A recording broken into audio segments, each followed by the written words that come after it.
Hello everyone. अभी हम लोग पढ़ रहे थे एसिड बेस कॉन्सेप्ट के, इसके सारे कॉन्सेप्ट पहले हमने पढ़ चुके हैं। दो कॉन्सेप्ट बचे हुए हैं, एक बैक बॉन्डिंग और एक ऑक्सी एसिड का कॉन्सेप्ट। तो आज हम लोग बात करेंगे बैक बॉन्डिंग के बारे में। तो सबसे पहले एक बैक बॉन्डिंग कॉन्सेप्ट क्या होता है? It is the transfer of lone pair or negative charge from an atom to adjacent empty orbital of an atom. इसका मतलब क्या हुआ? जैसे मान ली हमने एक कंपाउंड बनाया ऐसे, दूसरा कंपाउंड हमने बनाया ऐसे।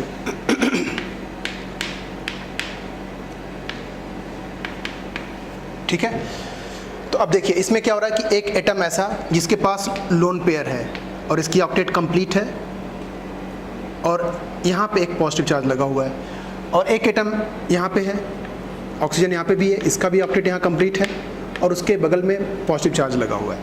तो अब इसमें बैक बॉन्डिंग का क्या मतलब हुआ कि अब ये लोन पेयर है तो इसके पास लोन पेयर तो डोनेट करने की प्रोबेबिलिटी होगी। अगर कोई ऐसा ऑर्बिटल हो जो खाली पड़ा है जिसको ज़रूरत है तो यहाँ ये चाह करके उसको डोनेट कर सकता है। जो हम लोग पढ़ते हैं कोऑर्डिनेट बॉन्ड में जनरली कि अगर लोन पेयर है या नेगेटिव चार्ज है और उसके एडजेसेंट, यहाँ पे एक वर्ड आपको ध्यान रखना है, एडजेसेंट एटम। ठीक है, लोन पेयर या नेगेटिव चार्ज। ठीक है, तो यहाँ पे लोन पेयर तो है मगर इसके एडजेसेंट एटम पे, एडजेसेंट एटम कौन हुआ? ये हुआ और ये हुआ। इस पे कोई चार्ज नहीं है, कोई प्लस चार्ज नहीं है, एम्प्टी होना चाहिए। प्लस का मतलब क्या? इलेक्ट्रॉन निकल चुका है तो ये खाली पड़ा हुआ है, यानी एम्प्टी है। लेकिन एम्प्टी तो है मगर इसके एडजेसेंट नहीं है। एडजेसेंट मतलब जिसको बिल्कुल पास में, यानी कि इस एटम के जस्ट बगल में। तो इसके जस्ट बगल में कोई ऑर्बिटल खाली नहीं कि उसकी ऑक्टेट कंप्लीट है। अब इस एटम में देखते हैं, अब इसमें क्या होगा कि एटम है, इसके पास लोन पेयर है और इसका एडजेसेंट एटम पे क्या हुआ? प्लस चार्ज बना। इसका मतलब क्या हुआ कि यहाँ पे इलेक्ट्रॉन डेफिशिएंट एटम है, एक इलेक्ट्रॉन यहाँ पे एक प्लस चार्ज है, इसका मतलब ये एम्प्टी ऑर्बिटल है, तो यहाँ पे इलेक्ट्रॉन का ट्रांसफ़र हो सकता है। ठीक है, तो ऐसे केसेस में बैक बॉन्डिंग का कॉन्सेप्ट आता है, यानी कि कोई एक एटम हो, उसके पास नेगेटिव चार्ज या लोन पेयर हो, तो वो क्या करेगा कि उसके बगल में अगर कोई एम्प्टी ऑर्बिटल वाला एटम है तो वो उसको अपना लोन पेयर या इलेक्ट्रॉन दे सकता है। इसी को हम क्या बोलते हैं? Back bonding. ठीक है, एक बॉन्ड तो ऑलरेडी बना हुआ है मगर एक दूसरे बॉन्ड बनने की पॉसिबिलिटी है उसके बैक में, इसलिए इसको हम क्या बोलते हैं? Back bonding. ठीक है, तो इस कॉन्सेप्ट को हम एसिड बेस में कैसे यूज़ करेंगे उसको देखना है। जैसे एक एग्जाम्पल आया था बहुत पहले क्वेश्चन आईटी में कि हमने लिख दिया NCH3 CH3 CH3 और दूसरा हमने लिखा NSiH3 SiH3 एंड SiH3। ठीक है, अब बताना था कि इन दोनों में कौन ज़्यादा बेसिक है। अब आपको पता है कि नाइट्रोजन के ऊपर क्या है? लोन पेयर होगा। ठीक है, अब लोन पेयर है, ये CH3 है, CH3 है, CH3 है और ये SiH3 SiH3 और SiH3। अब ये हमें देखना है कि इसमें क्या पॉसिबिलिटी हो सकती है। तो अब आप थोड़ा सोचिए कि इसमें कौन बेसिक होगा। तो हम देखते हैं कुछ क्वेश्चंस, बहुत इंपॉर्टेंट क्वेश्चन। जैसे हमने लिख दिया BF3 BCl3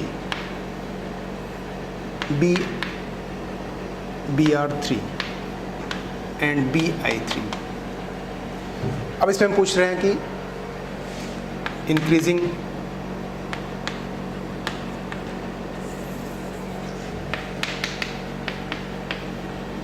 increasing order of acidic strength. ठीक है, कि ये जो कंपाउंड लिखा हुआ है BF3 BCl3 BR3 and BI3, इसमें एसिडिक स्ट्रेंथ का इंक्रीजिंग ऑर्डर क्या होगा। ठीक है, ये हमें बताना है। अब इसको हमें कैसे सोचना है, तो इसका आंसर क्या होगा और इसका एक्सप्लेनेशन क्या होगा, आप इसको देख सकते हैं, बड़े आराम से सोच सकते हैं कि अब इसको मैं ऐसे देखना है कि हम इसको अगर लिखें ऐसे F F F, इसका वैलेंस इलेक्ट्रॉन कितना है? 3 है। इसके पास कितने हैं? 7।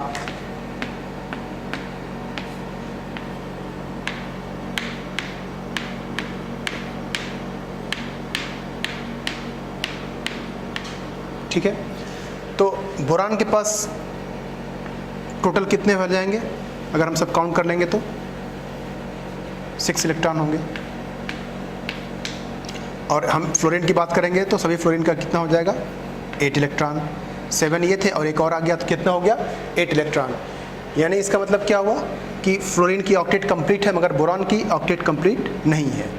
इसका मतलब ये हुआ कि इसके पास अभी एक एम्प्टी ऑर्बिटल खाली है जिसमें इलेक्ट्रॉन जा सकते हैं। ठीक है, अब जा सकते हैं तो इसका मतलब यहाँ पे हम देखेंगे कि क्या हुआ कि ये जो इलेक्ट्रॉन लोन पेयर है, अब इसके पास बोरान के पास वैकेंट ऑर्बिटल है। ठीक है, क्योंकि 6 इलेक्ट्रॉन है, वैकेंट ऑर्बिटल है और इसके बगल में एडजेसेंट एटम 3 लगे हुए हैं जो उसके बगल में क्या लोन पेयर पड़ा हुआ है। ठीक है, 2 लोन 3 लोन पेयर पड़े हुए हैं, इधर भी है इधर भी है। तो इसका मतलब क्या हुआ कि ये इसको ज़रूरत पड़ने पे इलेक्ट्रॉन दे सकता है। ठीक है, और फ्लोरीन बहुत छोटा है साइज़ में, छोटा होने की वजह से क्या होता है बहुत पास में है तो इसकी टेंडेंसी बहुत आराम से इसको दे सकता है लोन पेयर। ठीक है, जब आराम से दे सकता है तो बोरान क्या हो जाएगा, अब यहाँ पे बोरान क्या होगा एसिडिक हो जाएगा और फ्लोरीन क्या हो जाएगा बेसिक हो जाएगा। तो हम यहाँ एसिडिक की बात कर रहे हैं, जब कुछ ना लिखा जाए इसका मतलब सेंट्रल एटम की बात करते हैं जनरली। तो यहाँ पे सेंट्रल एटम कौन है, बोरान है। तो बोरान की एसिडिटी की हम बात करेंगे यहाँ पे इन पूरे क्वेश्चंस में। तो अब बोरान क्या कर सकता है, इलेक्ट्रॉन को एक्सेप्ट करने की टेंडेंसी है क्योंकि इसके पास ऑर्बिटल खाली पड़ा हुआ, उसके बगल में एडजेसेंट एटम पे लोन पेयर है, तो ये इलेक्ट्रॉन यहाँ से ले सकता है। जब इलेक्ट्रॉन ले सकता है तो इसका नेचर क्या हो जाएगा, एसिडिक नेचर हो जाएगा। अब हम बात करते हैं थोड़ा कंपेयर करने के लिए कि हमने लिया बोरान और हमने सपोज Cl ले लिया, सेम कंडीशन,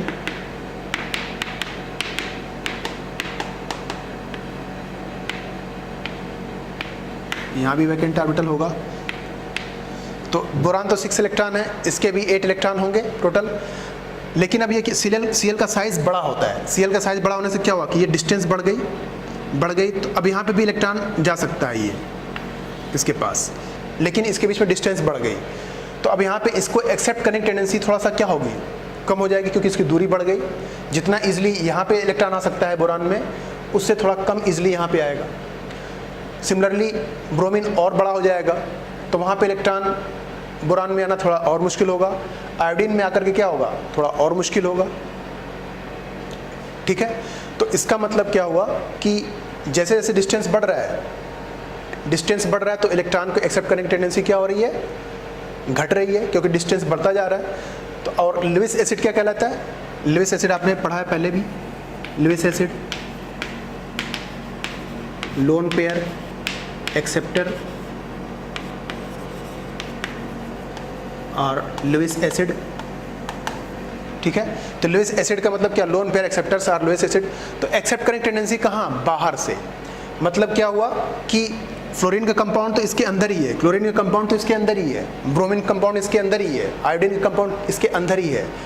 लेकिन ये टेंडेंसी क्या होती है, बाहर से लेने की टेंडेंसी। ठीक है, अंदर से नहीं। अब यहाँ पे क्या हुआ, बैक बॉन्डिंग बन गया तो अब इसके पास बाहर से लेने की टेंडेंसी क्या हो जाएगी, थोड़ा जो भी होगी कंपेयर करते हैं।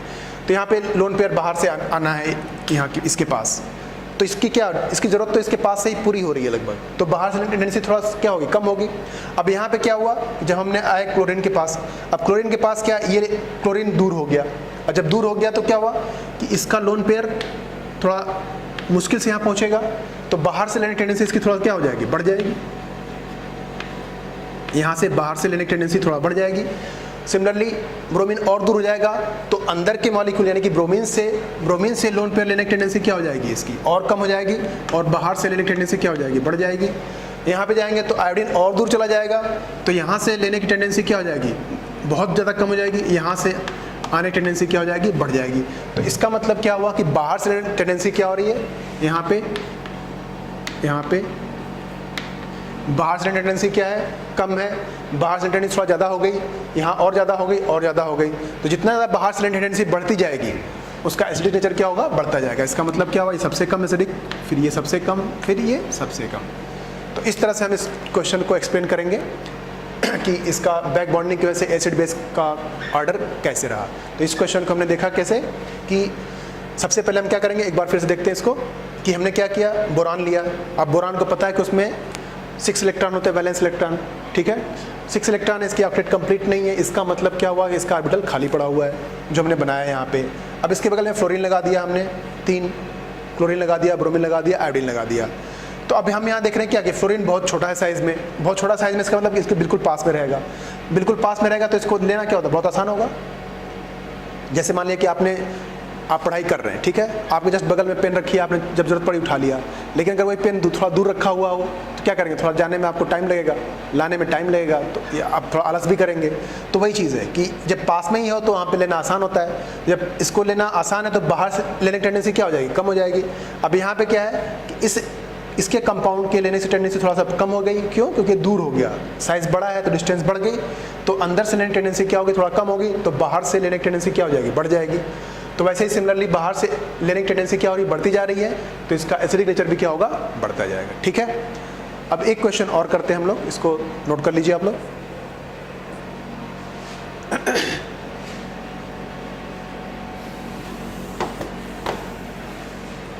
अब एक क्वेश्चन और है,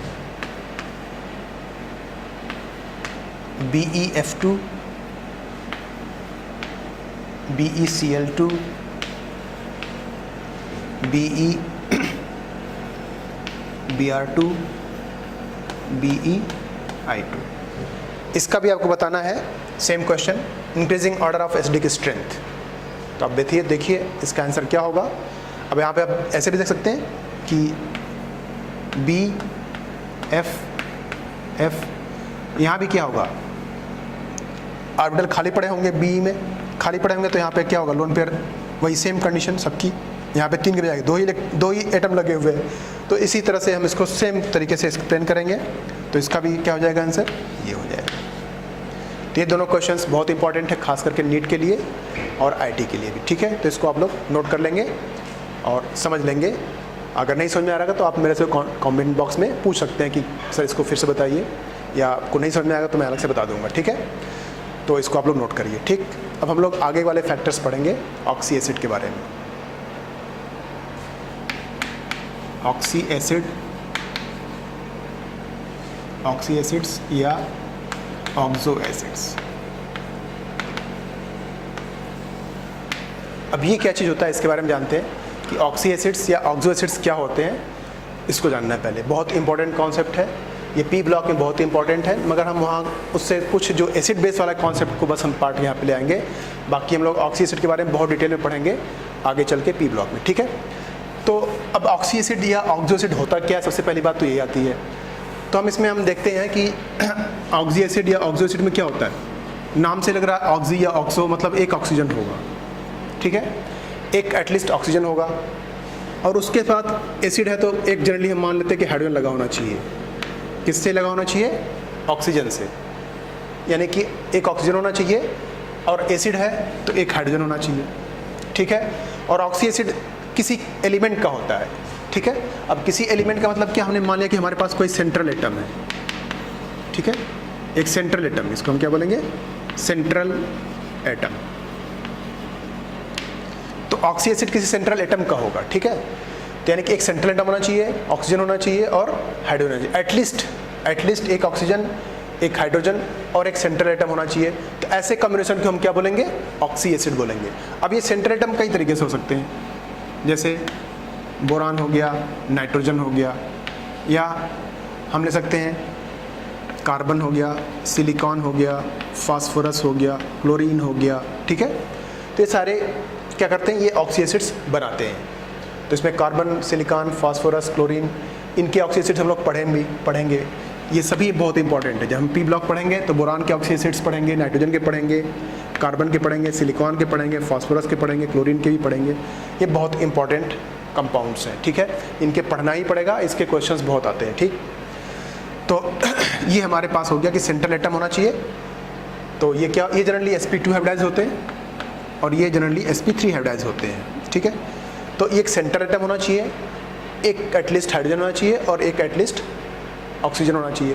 तो इस तरह से कॉम्बिनेशन जो बनता है उसको हम क्या बोलते हैं, ऑक्सी एसिड। फॉर एग्जांपल हमने लिया क्लोरीन, ClOH, या इसको हम ऐसे लिख सकते हैं HCl, आपने पढ़ा भी होगा इसको, हाइपोक्लोरस एसिड, ठीक है, HCl। तो इस तरह से हम देख सकते हैं क्या कि एक हमारा ये ऑक्सी एसिड है। तो अब सबसे इसमें ख़ास बात होती है कि इसका नॉमेनक्लेचर, कि आपने देखा होगा कि ऑक्सी एसिड के बहुत सारे नाम होते हैं, पायरो हो गया, कहीं मेटा हो गया, कहीं हाइपो हो गया, कहीं अस हो गया, कहीं ईक हो गया। ये सारा कुछ नॉमेनक्लेचर हम लोग पढ़ेंगे अलग से, जब पढ़ेंगे पी ब्लॉक या देखेंगे तो मैं अलग से एक टॉपिक बना दूंगा इसका। तो लेकिन अभी फ़िलहाल के लिए हमें सिर्फ क्या पढ़ना है, एसिड बेस का क्या रोल है इसके पास, ठीक है। तो उसको हमें देखना है। तो इसमें क्वेश्चंस कैसे आते हैं उसको हमें देखना है। जैसे सबसे पहले बात है, जैसे हमने एक क्वेश्चन आया, ये बहुत बार पूछा हुआ है IIT में, ठीक है, और नीट में भी पूछा हुआ है, और आने की बहुत ज़्यादा पॉसिबिलिटी है नीट में, ठीक। जैसे हमने लिखा HClO4,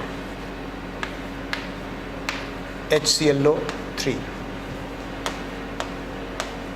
HClO2 एंड HClO, ठीक है। ये हमारे पास कंपाउंड दिया हुआ है और पूछा जा रहा है इसका एसिडिक नेचर। आपको बताना क्या है, decreasing order of acidic strength, ठीक है। यानी कि इसका डिक्रीजिंग ऑर्डर क्या होगा एसिडिक स्ट्रेंथ का, किसका, HClO4, HClO3, HClO2 और HClO, ठीक। तो इसमें हमें कैसे बताएंगे, आप लोग थोड़ा सोचिए, फिर आगे हम लोग बात करेंगे। तो सबसे पहले हमने बात करी थी कॉन्जुगेट बेस की, जब हम आपको पढ़ा रहे थे बॉन्ड स्ट्रेंथ वाला कॉन्सेप्ट, कि हम क्या करते हैं, कॉन्जुगेट बेस बना सकते हैं। और कॉन्जुगेट बेस की अगर हम किसी तरह से स्टेबिलिटी चेक कर लें तो हम उसका एसिडिक नेचर बता सकते हैं बड़े आराम से। अगर कोई कॉन्जुगेट बेस ज़्यादा स्टेबल है तो उसका एसिडिक नेचर ज़्यादा होगा, कम स्टेबल है तो उसका एसिडिक नेचर कम होगा। अब यहाँ पे हम कैसे बताएंगे, हम सबसे पहले इसका क्या करेंगे, कॉन्जुगेट बेस बना लेंगे, यानी कि ClO4 माइनस बनेगा, इसका क्या बनेगा, ClO3 माइनस, यहाँ पे ClO2 माइनस, यहाँ पे ClO माइनस, इस तरह से बनेंगे कंपाउंड्स। अब इसका हम स्ट्रक्चर बना लेते हैं। ClO4 ये माइनस हो गया,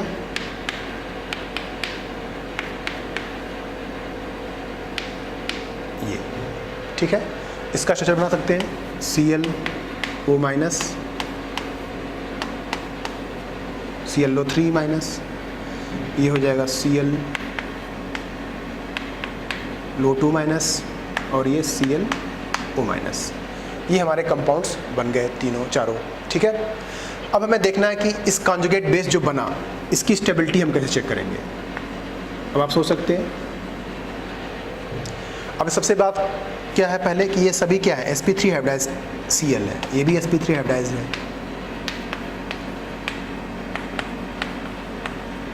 ठीक है। sp3 हाइब्रिडाइज Cl है। तो अब आपको पता है कि बहुत सारे बुक्स में या बहुत सारे जगहों पे आपको पता चलेगा कि इसको लोग एक्सप्लेन करते हैं रेजोनेंस से। रेजोनेंस कैसे, कि ये इसके अल्टरनेट पे एलाइलिक पोजीशन पे नेगेटिव चार्ज लगा हुआ है तो इसमें रेजोनेंस होगा। मगर रेजोनेंस की सबसे पहली कंडीशन क्या होती है कि मॉलिक्यूल को क्या होना चाहिए, प्लेनर होना चाहिए, ठीक है ना। अब यहाँ पे जब sp3 हाइब्रिडाइज कार्बन Cl है, जब sp3 हाइब्रिडाइजेशन होगा तो क्या हुआ, प्लेनर हुआ नहीं, वो कैसा होगा, टेट्राहेड्रल। जब टेट्राहेड्रल स्ट्रक्चर है, प्लेनर है ही नहीं, तो वहाँ पर रेजोनेंस कैसे हो सकता है, ठीक है ना। तो इसको हम अगर रेजोनेंस से एक्सप्लेन करेंगे तो क्या होगा, गलत हो जाएगा, क्योंकि ये प्लेनर मॉलिक्यूल नहीं है, ठीक है।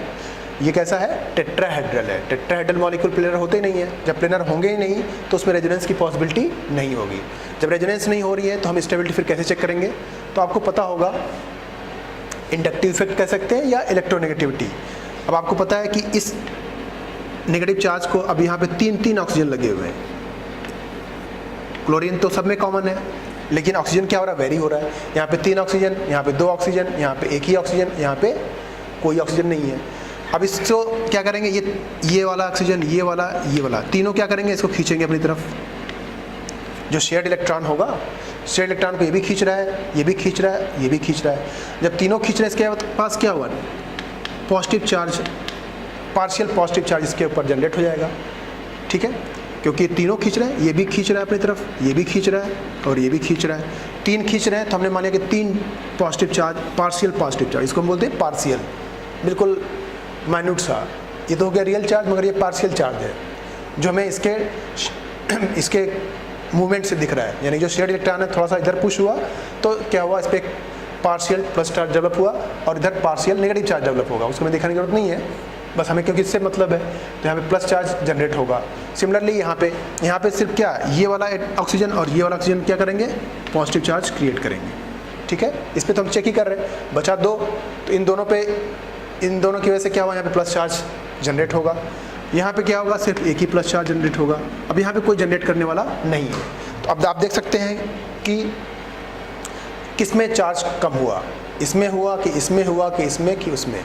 तो आप देख रहे हैं क्या, ये नेगेटिव चार्ज सब में 1-1 यूनिट है, मगर यहाँ पे क्या 3 यूनिट से नेगेटिव चार्ज कम हो रहा है, क्योंकि प्लस चार्ज है तो इसको कम करेगा। यहाँ पे 2 यूनिट से नेगेटिव चार्ज कम हो रहा है, यहाँ पे 1 यूनिट से कम हो रहा है, और यहाँ पे कम हो ही नहीं रहा है। इसका मतलब चार्ज डेंसिटी यहाँ पे क्या है, सबसे ज़्यादा है, यहाँ थोड़ा और कम, यहाँ थोड़ा और कम, यहाँ थोड़ा और कम। तो इसका मतलब हुआ कि इसकी स्टेबिलिटी क्या है, बहुत कम हो गई इनके कंपेरिजन में। इसकी थोड़ा ज़्यादा है, इसकी और ज़्यादा हो गई, इसकी सबसे ज़्यादा हो गई। जब इस सबसे ज़्यादा स्टेबल ये हुआ, इसका मतलब इसका जो करस्पॉन्डिंग एसिड होगा, ठीक है, वो ज़्यादा एसिडिक हो जाएगा, यानी कि HClO4 is more acidic then this. तो ये इसका आंसर होगा। ठीक है, इसको आप लोग नोट करिए। तो एक क्वेश्चन ये बहुत बार पूछा हुआ IIT में भी और नीट में भी। ठीक है, अब हम इसमें अब दूसरा क्वेश्चन कैसे बन सकता है उसको देखते हैं। जैसे मैंने लिख दिया HClO4 HiHBrO4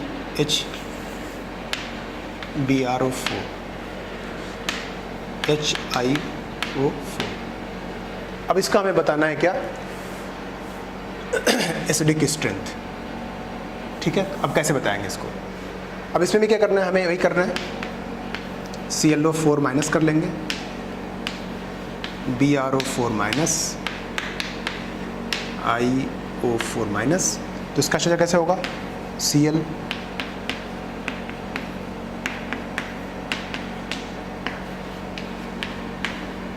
समझने में आपको टाइम लग रहा है, मगर जब आप समझ जाएंगे तो बहुत फटाफट चीज़ें आप आराम से सोच लेंगे।